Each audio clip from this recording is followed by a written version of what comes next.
peut-être. Bonjour, bonjour à tous. Est-ce que tout le monde nous entend? Alors, on a eu des petits soucis de connexion, dont le léger retard, mais du coup, on finira avec vers 18h40. Ça va un peu décaler, si ça va à tout le monde. Alors, déjà, bienvenue dans ce live métier, sur le métier d'assistante sociale avec Marine. Et merci beaucoup, Marine, pour avoir accepté de prendre un peu de temps avec nous pour partager la réalité de votre métier. On est très content de vous avoir. Est-ce que déjà, les gens qui sont là, ça nous intéresse de savoir un peu d'où vous venez, d'où vous vous connectez, et qu'est-ce qui vous amène, qu'est-ce qui vous intéresse aujourd'hui? Est-ce que c'est parce que vous êtes curieux de découvrir ce métier? Est-ce que c'est parce que c'est un sujet que vous avez en tête, mais vous n'osez pas vous lancer? D'autres raisons? Voilà, vous pouvez un peu nous dire d'où vous venez. Poissy, très bien. Et alors justement, le but du live, c'est qu'il soit interactif. Donc, n'hésitez pas à poser toutes les questions que vous avez dans le chat. On pourra les poser à Marine au fur et à mesure. Et elle pourra y répondre. Et voilà, on prendra les questions au fur et à mesure. Donc, trop bien. Arles, Moselle, super. Il y a des gens d'un peu partout. Très bien. Alors déjà, je vais commencer par une petite intro. Donc moi, je m'appelle Gaëlle, comme je disais, et je travaille chez Chance qui, pour ceux qui ne connaissent pas, est une communauté d'entraide professionnelle et c'est aussi une méthode pour permettre à chacun de trouver sa place dans le monde du travail. On a plusieurs programmes, notamment le plus connu, c'est un bilan de compétences. Et l'idée de cette méthode, une partie de la méthode, c'est d'aller se confronter à la réalité d'un métier.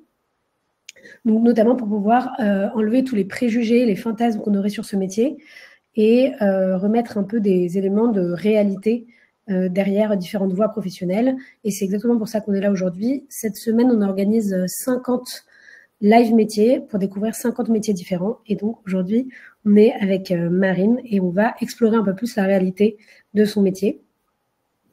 Voilà, donc n'hésitez vraiment pas à poser toutes vos questions. On est là pour y répondre. Déjà, alors Marine, je vais vous poser une première question assez simple. Pour commencer, c'est est-ce que vous pouvez nous parler un peu de votre parcours? Comment vous en êtes arrivée à ce métier d'assistante sociale, sachant que vous n'êtes pas vraiment assistante sociale aujourd'hui, votre poste a évolué, mais vous allez nous raconter tout ça. Voilà, si vous pouvez nous en dire un peu plus. Ok.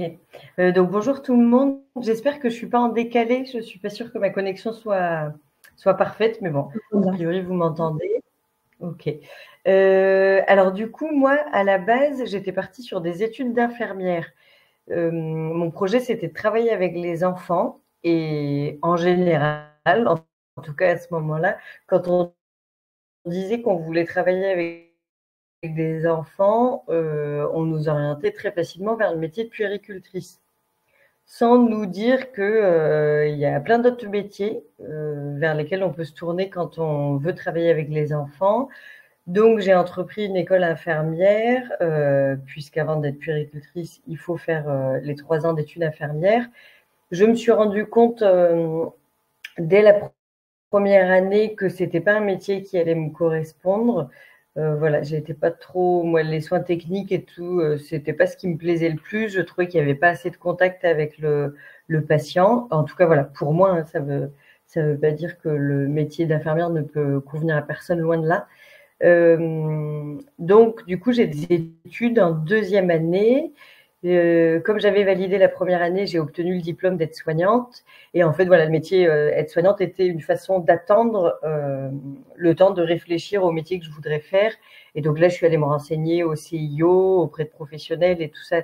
Comme je travaillais au sein d'un hôpital en tant qu'aide-soignante, j'avais été rencontrer les assistantes sociales du service et d'autres. Et voilà, du coup, j'ai passé le concours d'assistante sociale. À ce moment-là, il y avait encore un concours avec 2 oraux et un écrit. C'est plus le cas aujourd'hui. Et donc, j'ai eu le concours. Voilà. Et donc, juste après le concours, Si, ça répond, merci beaucoup. Mais donc ça a toujours quand même été des métiers en lien avec le soin et l'accompagnement. Ça, je pense que ça a l'air d'être quand même un fil rouge dans votre carrière. Une fois que vous avez le concours, vous avez travaillé dans quel type de structure, avec quel type de public? Et est-ce que c'est la même chose que ce que vous faites aujourd'hui? C'est différent? Oui. Alors, du coup, quand je suis sortie des études, j'ai été travailler au sein d'un hôpital. Donc, j'ai fait de l'hôpital de jour d'Addicto, de la gérontopsie. Ensuite, j'ai eu ensuite, j'ai fait 2 ans en polyvalence de secteur. Donc, c'est les assistantes sociales qui travaillent dans les services sociaux. En général, les gens connaissent peut-être ça sous le nom de CCAS. Ah oui. Voilà, ça a plusieurs appellations selon d'où on vient. À Paris, ça s'appelle les EPS, les espaces parisiens de solidarité. Voilà, donc c'est-à-dire qu'on intervient sur un secteur bien défini pour tout public, que ce soit sur de l'accès aux droits, de la prévention de l'enfance, donc à faire des signalements si jamais on constate qu'il y a danger au sein d'une famille. Ça peut être accompagnement dans l'insertion professionnelle, droit aussi au niveau de l'immigration, donc accompagner pour faire des titres de séjour et tout ça. Enfin, ça peut être très très large. Donc ça pendant 2 ans. Ensuite, du coup, j'ai fait une pause pour des raisons personnelles et je suis arrivée à Paris. Donc là, ça va faire 4 ans. Et à Paris, j'ai exercé dans la protection de l'enfance. Oui. Donc dans divers procédés. Enfin, la protection de l'enfance, c'est un sacré champ. Et donc voilà, j'ai exercé dans différentes mesures. Et là, actuellement, je suis passée coordinatrice de parcours au sein d'un dispositif d'appui à la coordination. Ceux qui viennent hors Paris connaîtront peut-être plus ça sous le nom de CLIC ou Maya, si jamais ça parle à certains. En fait, je travaille auprès de personnes âgées, personnes en situation de handicap. Je n'ai plus vraiment cette casquette assistante sociale dans le sens, pardon, la caméra s'est coupée, dans le sens où je ne fais plus d'accompagnement comme j'ai pu le faire sur du long terme. Je fais vraiment un travail de coordination. Donc, je vais à domicile évaluer la situation des personnes en perte d'autonomie. Et ensuite, je les aide à mettre en place un plan d'aide et à contacter les professionnels compétents pour intervenir. Et une fois que tout ça est mis en place, ou si la personne refuse mon intervention, ou si je ne peux pas intervenir pour quelque raison que ce soit, du coup, moi, je clôture mon intervention. Donc, c'est des interventions plutôt courtes comparées à la protection de l'enfance où on peut y être pendant des années. Voilà. Oui. Je suis désolée, je n'arrive pas à réactiver la caméra. Ah. Bon, bah, c'est pas grave, on vous entend. Hein. Je pense que c'est plus important le micro que la caméra. C'est pas grave, on va rester comme ça. Les aléas du direct. Là, il y a beaucoup de questions, là, je vois. Juste pour finir sur ça, et après, on prendra des questions.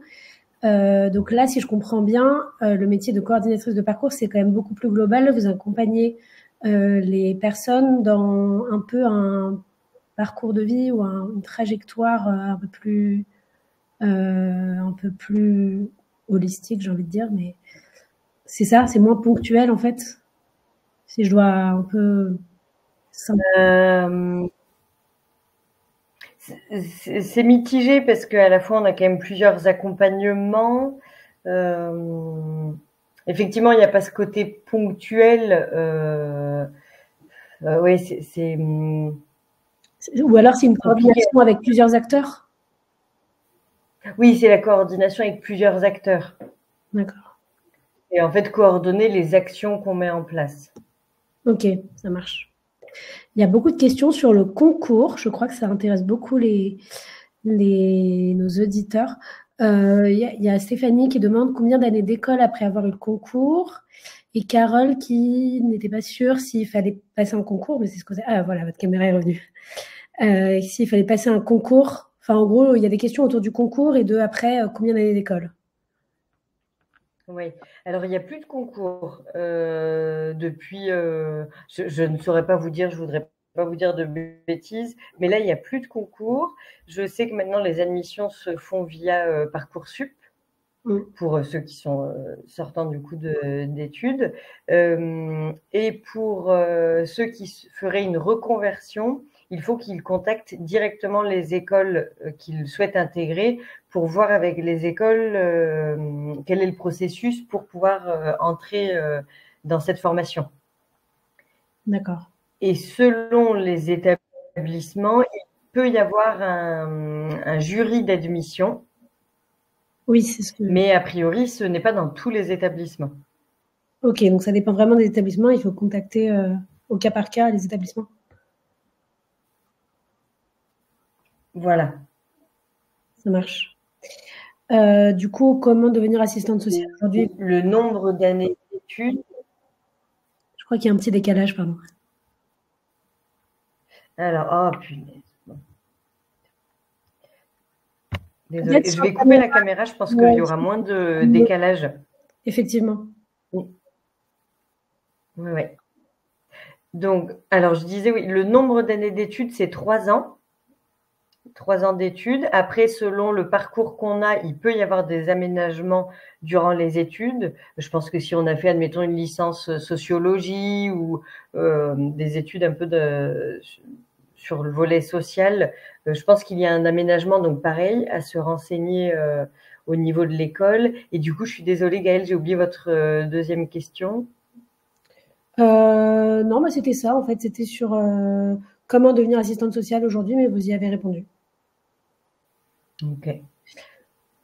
Je vois d'autres questions là qui sont Axel qui demande comment gérez-vous le stress et les défis émotionnels liés à ce métier. Et c'est vrai que ça va aussi avec, je pense, l'équilibre vie personnelle, vie professionnelle. C'est un métier qui est assez exigeant émotionnellement. Voilà. Et du coup, il y a des questions autour de ça. D'accord. Déjà, je pense qu'il y a une part personnelle. Moi, je sais que j'ai réussi à trouver un équilibre vie professionnelle, vie personnelle qui me convient. J'ai toujours été dans des postes et des structures dans lesquelles j'avais quand même pas mal de congés. Je suis pas à plaindre sur les congés. Autant le salaire, on sait très bien qu'on fait pas ce genre de métier vraiment pour le salaire. Voilà.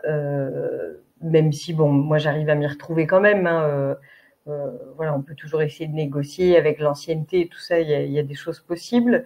Mais par contre, au niveau des congés, j'ai toujours été satisfaite. Et comme je suis quelqu'un qui aime beaucoup voyager, c'est une façon, mine de rien, de prendre du recul, d'avoir des espaces libérés, de pas avoir la tête dans le guidon tout le temps. Une équipe bienveillante aussi, ça, bon, je pense que c'est super dans tous les métiers, mais encore plus dans des métiers du social et du soin. Pouvoir, voilà, se reposer, parfois se décharger aussi au niveau de l'équipe, au niveau de la hiérarchie. Il y a des structures qui mettent en place aussi des groupes d'analyse de la pratique. Donc ça, c'est l'occasion de pouvoir échanger sur sa pratique professionnelle, se questionner aussi sur les situations, qu'est-ce qui nous a marqué, comment on les a gérées.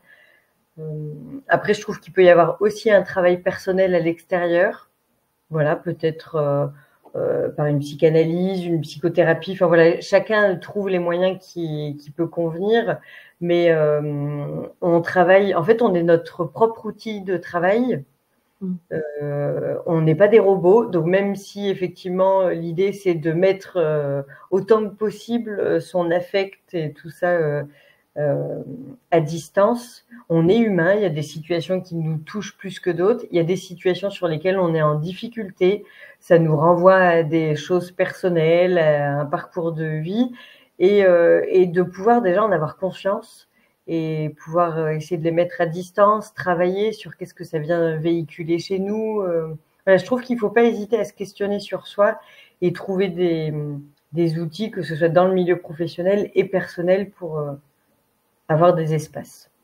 Ouais, ouais, c'est très important, effectivement, d'essayer de trouver des moyens de rester équilibré et de, voilà, comme vous dites aussi, d'avoir d'autres sources de pas être trop le nez dans le guidon, des collègues, des voyages, d'autres choses aussi. Je pense que c'est très parlant. Il y a d'autres questions. Carole qui demande, je ne sais pas si vous aurez la réponse, mais comment bien choisir son école? Y en a-t-il des plus réputées que d'autres? Non, j'aurais du mal à vous dire. Je sais qu'il y a des écoles pardon, qui proposent aussi en parallèle validation de licence. Donc peut-être voilà, voir déjà est-ce qu'on veut valider en parallèle autre chose, en sachant que ça demande peut-être plus de travail aussi, faire en fonction de la ville dans laquelle on se sent bien. Moi, à la base, quand je passais les concours, j'ai plutôt choisi en fonction des villes, en fonction du prix aussi. Il y a des écoles privées qui coûtent plus cher. Voilà, je pense que ça va être en fonction de ses ressources personnelles, de là où on envisage d'être en études. Ça peut aussi, si ça peut donner un outil, en fonction des lieux de stage, j'aurais tendance, mais peut-être que je me trompe, mais à penser que forcément à Paris, il y a une multitude de services différents dans lesquels on peut exercer. Et donc, si on a soif de découverte, je trouve que les grandes villes peuvent être intéressantes en ce sens-là. Mais en même temps, il y a aussi une pénurie d'assistantes sociales et donc faut aussi en tant que stagiaire pas venir compenser la pénurie. Donc voilà, je trouve qu'il faut choisir déjà une ville dans laquelle on se sent bien, penser aussi au budget, s'il faut financer un logement en parallèle des études. Enfin voilà, il y a le côté personnel et après sur les écoles, ouais non, est-ce que vous voulez une plus petite promo, une promo plus grande? Peut-être c'est un peu des outils qui peuvent vous aider à choisir. Ok, super, merci. C'est quand même très éclairant sur les questions à se poser. Donc là, je continue, il y a pas mal de questions. J'en avais aussi pour vous, mais j'essaie quand même de répondre aux préoccupations des personnes dans le chat.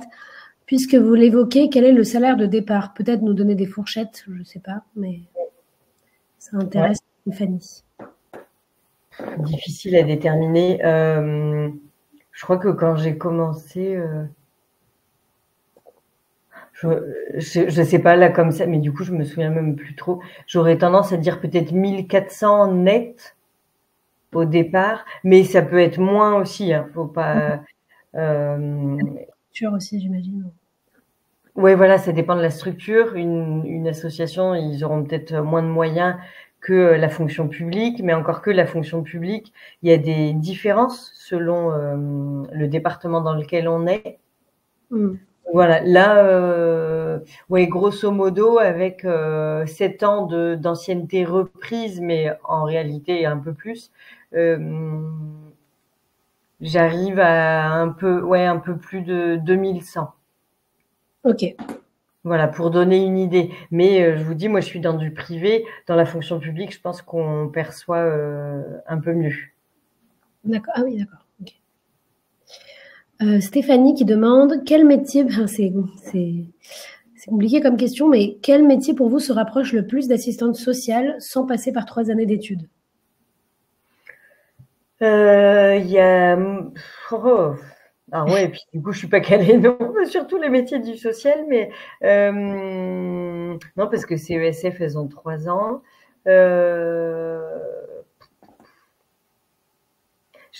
Ouais, non, il y a moniteur éducateur, mais là, on est plus sur un volet éducatif. Ouais. Donc, accompagnement au quotidien et tout, mais je sais que ça demande pas 3 années d'études. Après, peut-être si les 3 années d'études posent souci, c'est peut-être plutôt de songer à faire une VAE, validation par acquis d'expérience. Et là, par exemple, moi, je sais qu'actuellement, j'ai une collègue qui, elle, a commencé au secrétariat, qui vient de passer coordinatrice qu'on appelle coordinatrice d'appui, et son projet est de devenir assistante sociale. Donc, elle est en train progressivement de monter un peu les échelons et elle va pouvoir faire une VAE. Donc, peut-être d'aller dans une structure qui permet ça. Ok, oui, des passerelles. Ouais. Ça marche. Il existe aussi des BTS, je sais, mais je sais qu'il y a aussi un DUI carrière et sociale, mais je crois qu'il se fait sur 2 ans. Voilà, mais ouais, non, j'aurais peur de vous dire des bêtises. Donc, Ok. Axel qui nous demande quel type de reconnaissance ou de valorisation aimeriez-vous voir pour les assistants sociaux? Je ne sais pas si c'est économique ou politique ou je ne sais pas si c'est de la question. Ouais, ça c'est très large et puis c'est forcément qu'on aimerait un salaire. Une baguette magique. Comment? Si vous aviez une baguette magique, qu'est-ce que vous Oui, changeriez? bah forcément un salaire plus à la hauteur quand même de ce qu'on fait. Après, comme je dis, moi j'arrive à m'y retrouver parce qu'à côté de ça, j'ai des congés et pour moi, ça n'a pas de prix. Enfin, j'ai toujours dit, je préfère avoir plus de congés et moins de salaire. Donc en fait, ça dépend comment chacun s'y retrouve. Forcément, plus de moyens. Enfin là, il faut pas se leurrer. Les écoles ont de plus en plus de mal à trouver des étudiants assistants sociaux. Je ne sais pas pourquoi ce métier est autant déserté. Je pense on souffre aussi des clichés, des reportages, des idées, comment on dit, Reçu. ouais, et puis même des raccourcis, voilà, des raccourcis de pensée. Une Non, assistante en parlant de sociale, ça, elle va placer des enfants. Une assistante sociale, elle va être là pour faire les papiers. Non, il y a une multitude d'endroits dans lesquels on peut travailler. Il n'y a pas que de la protection de l'enfance, il n'y a pas que de l'administratif. Vous voyez, moi, du coup, je suis assistante sociale, mais du coup, je suis passée coordinatrice. On peut devenir un jour chef de service. Enfin, il y a des belles perspectives. Mais je pense qu'on souffre un petit peu de tout ça. J'ai l'impression alors j'ai l'impression d'être vieille alors que pas du tout, mais que les générations recherchent plus de reconnaissance par le salaire aujourd'hui, et du coup forcément les métiers du social, euh, on va pas gagner le même montant qu'un commercial par exemple. Euh, mais voilà, après, c'est le sens qu'on y trouve. Enfin, moi, j'y trouve un sens, j'y trouve des perspectives. Et je sais que mon salaire finira par augmenter. Enfin, il augmente déjà, mais voilà. Donc, la reconnaissance, ce serait des moyens humains, plus de salaire, mais en même temps, enfin, j'ai pas envie d'en être à arrêter ce métier pour le moment pour ça, sinon, je crois qu'on n'en finirait pas. oui. Et justement, à propos du sens, c'est intéressant ce que vous dites parce que chez Chance, on travaille beaucoup sur la question du sens, le sens au travail, en disant qu'un travail, c'est justement pas qu'un métier, vous venez de le dire, mais ça peut être aussi une finalité, donc quelle fin, quelle mission je me donne, dans quoi je mets mon énergie, quel environnement, quel type d'entreprise, quelle culture d'entreprise, mais aussi quels impératifs, qu'est-ce qui est important pour moi, vous en parliez, les horaires, enfin voilà, avoir une vie, pouvoir faire d'autres choses à côté. Et du coup, si vous deviez un peu parler de ça, quel sens vous donnez aujourd'hui, enfin, où est-ce que vous trouvez du sens dans votre travail? Vous l'avez évoqué, mais c'est intéressant si vous pouvez détailler un peu cette partie. Oui. Alors le sens, il y a déjà une utilité sociale. Forcément, on fait quelque chose dans lequel on est investi. Alors, on donne de sa personne, mais encore que. Enfin, moi, je sais que j'apprends à ne plus donner. Enfin, je trouve qu'on n'est pas non plus dans le don de soi. La limite est au début, je pense qu'on est un peu dans cette idée, oh, je vais aller sauver, je vais peut-être aller aussi des fois réparer mon histoire. Enfin, je pense que on choisit pas les métiers par hasard. Et petit à petit, on apprend qu'on ne pourra pas mettre toute cette énergie là-dedans et qu'il faut apprendre à ne pas être dans ce don de soi, mais pour autant, on garde une utilité. Donc le sens, je trouve que déjà, il est à ce niveau-là. Le sens que j'y trouve, je vous ai dit, moi, c'est dans l'adaptation des horaires et j'ai toujours eu des horaires assez flexibles. Et donc ça, c'est quand même un confort personnel. Le sens aussi, je trouve qu'il passe par le travail d'équipe. En tout cas, moi, personnellement, j'ai toujours fait, dans mes travails d'assistante sociale, je travaillais en équipe. Donc, on est individuellement sur les situations, mais on a une équipe avec laquelle on échange. Il y a un chef de service, une direction et tout ça. Donc ça, en tout cas, moi, je m'y retrouve bien. Après, je trouve l'autonomie. Pour moi, le sens, je le trouve là aussi. Je trouve que c'est un métier dans lequel on est relativement autonome. Il y a personne derrière nous pour nous dire est-ce que nos entretiens sont bien ou pas.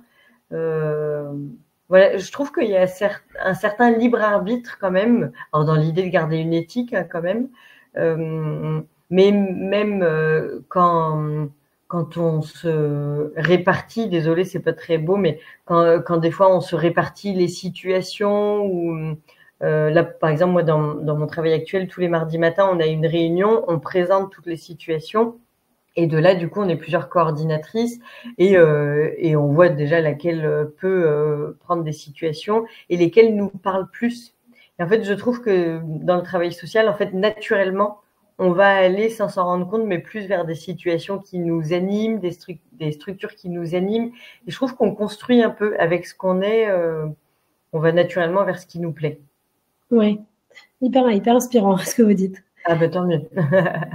Il y a une question de Stéphanie et je voulais vous poser la même question, donc ça tombe bien. C'était quelles sont vos missions quotidiennes? Enfin, si vous voulez nous faire une journée type, entre guillemets, si je ne sais pas s'il y en a une justement, vu ce que vous venez de dire, mais quelles sont les missions sur lesquelles vous pouvez être amenée en tant que coordinatrice à participer, enfin que vous pouvez être amenée à faire? Ah, c'est dit. Ouais, et puis alors, coordinatrice, c'est pas purement assistante sociale. Donc En tant qu'assistante sociale, je ne sais pas quelle est la question de Stéphanie. ouais. Bon, En tant qu'assistante sociale, ça va dépendre. Admettons, en protection de l'enfance, c'est soit des situations qui nous viennent à travers le juge des enfants. Donc, on a une ordonnance du juge des enfants. On doit répondre à des objectifs bien précis sur, en général, 1 an de mesure. Et dans tout ce temps-là, on va le quotidien, ça va être de rencontrer les parents, de rencontrer les enfants, de mettre en place des activités parents-enfants pour recréer le lien parents-enfants, de faire des visites médiatisées s'il y a une ordonnance de visite médiatisée dans certains cadres. Voilà. En tant qu'assistante sociale de secteur, ça va être assurer des permanences dans lesquelles on va avoir peut-être 4 rendez-vous qui vont s'enchaîner et donc les personnes vont arriver avec leurs problématiques du moment. J'ai un impayé d'électricité, je subis des violences conjugales. Enfin, ça peut être très varié et donc ça peut être rythmé par ces permanences, tout comme on peut faire des visites à domicile. Ça, il faut bien l'avoir en tête qu'en tant qu'assistante sociale, on fait beaucoup de visites à domicile. Donc, on peut avoir autant des accompagnements ponctuels, quelqu'un qui arrive pour une demande d'aide financière, tout comme quelqu'un qu'on connaît depuis 4 ans parce que il a des difficultés à gérer son budget et que ça se fait pas d'un coup, d'un seul, parce que derrière, il y a des problématiques autres et qu'il faut déjà désamorcer ces problématiques. Ouais, c'est rythmé aussi donc par l'accompagnement individuel, mais aussi par les réunions d'équipe, les synthèses partenariales aussi. Donc parler d'une situation sur laquelle on a besoin de se poser entre partenaires, de discuter d'objectifs communs, d'actions communes. Et donc là, on se réunit entre professionnels, on en échange. Ça peut être aussi beaucoup de rédaction, notamment en protection de l'enfance. On rédige beaucoup de rapports au juge des enfants. Mais là, par exemple, moi, en tant que coordinatrice, je fais des signalements aussi pour les personnes vulnérables qui ont besoin d'une mesure de protection. Donc, oui, il y a un volet administratif où il va falloir, OK, on voit la personne, mais derrière, il faut traiter la demande. Donc, récupérer les documents et tout ça. Et puis, et volet visite à domicile, travail en partenariat et tout ça. Oui, il y a aussi un volet juridique, j'ai l'impression. Oui, il y a le volet juridique. Ben déjà, nous, on est régi par des lois, enfin la protection de l'enfance, la lutte contre les exclusions. Enfin, il y a énormément de lois. Et puis, oui, être en mesure, en fait, une de nos missions premières en tant qu'assistante sociale, c'est l'accès aux droits. Donc, quand bien même la demande ne nous paraît pas adaptée, on se doit d'informer la personne de ses droits et de lui laisser la possibilité d'y accéder. Après, on n'est pas décisionnaire de est-ce qu'elle aura le droit à une aide financière, par exemple. Ça, on n'est pas décisionnaire, mais on se doit de transmettre les informations nécessaires. Ok, ça marche. On va peut-être avoir une dernière question parce qu'il est 38. Stéphanie qui nous demande, pouvez-vous nous résumer les 3 années d'école, matière, stage? Peut-être juste globalement les matières. Peut-être pas, je pense pas que vous avez 3 années d'école. quatre domaines de compétences. Donc, il y a tout ce qui est politique sociale, partenariat, tout ce qui est pratique professionnelle. Donc, comment on se positionne. Je sais qu'il y en a un sur le mémoire et l'autre, je ne sais plus. Bon, désolé, c'est voilà. En cours, il peut y avoir de la sociologie, de la psychologie, des politiques sociales, de la pratique professionnelle, donc des techniques d'entretien, comment est-ce qu'on fait pour être dans une écoute active, enfin voilà, comment on accueille la personne, des cours aussi au niveau de l'éthique, de la déontologie, parce qu'on est soumis au secret professionnel. Voilà. On a, au niveau des stages, la première année, c'est un stage d'observation plutôt court. Et au niveau de la deuxième et troisième année, là, c'est des stages longs, donc rémunérés. Et il y a un stage dans lequel on doit faire une intervention collective. Donc, c'est-à-dire mener un projet collectif, mettre en place soit aller voir ce qui se passe sur un territoire et établir un diagnostic de territoire. Soit ça peut être, moi par exemple, j'avais organisé des vacances dans un centre social. Donc avec les habitants du quartier, on avait notre projet, c'était d'organiser les vacances, donc mobiliser les habitants, peut-être qu'ils aillent vendre des choses pour pouvoir financer leurs vacances. Enfin, voilà. Et on a un projet, un stage qui est centré sur l'accompagnement individuel. Donc plus ce que je viens de décrire. Okay. Et voilà, on a un mémoire à rendre, on a plusieurs écrits à rendre, des oraux aussi à la fin. Voilà. Ok, très clair, très complet. On va devoir conclure, mais moi j'ai trouvé ça passionnant. Merci. J'espère que ça a pu éclairer et ouais, en peu de temps donner le plus d'informations possible. Bah oui, j'ai l'impression que vous avez quand même répondu à pas mal de questions. Les gens dans le chat ont l'air d'avoir trouvé ça très enrichissant. Juste pour conclure, je vous parle très rapidement d'une initiative qu'on vient de lancer chez Chance, qui s'appelle 3 minutes pour les autres. Donc c'est gratuit. Et l'idée, c'est que en vous inscrivant gratuitement, vous recevez chaque semaine une liste de 10 personnes personnalisées à qui vous pouvez donner un coup de pouce professionnel, c'est-à-dire parler de votre métier. C'est des gens qui ont des questions sur un métier, comme ce qu'on vient de faire là, ou alors qui ont besoin de réseau parce que, par exemple, ils changent de voie ou ils n'ont pas de réseau. Donc, c'est donner du réseau à des gens qui n'en ont pas. Et c'est une initiative qui prend 3 minutes par semaine. On consulte les 10 profils et on choisit de les aider, si on peut ou pas. Et ça marche dans les deux sens. Ça veut dire que vous pouvez aider, mais aussi être aidé avec cette initiative-là. Donc, c'est tout nouveau. On vient de lancer ça il y a 1 mois. Je vous mets le lien dans le chat si jamais ça vous intéresse. Et c'est toujours sur le même principe d'entraide professionnelle. Voilà. Je vous dis merci beaucoup, Marine, pour votre temps. C'était vraiment passionnant. Merci. Et ça aurait éclairé plein de gens aussi qui nous écoutent. J'espère aussi. Au revoir. Bonne soirée. Au revoir. Bonne soirée. Au revoir tout le monde.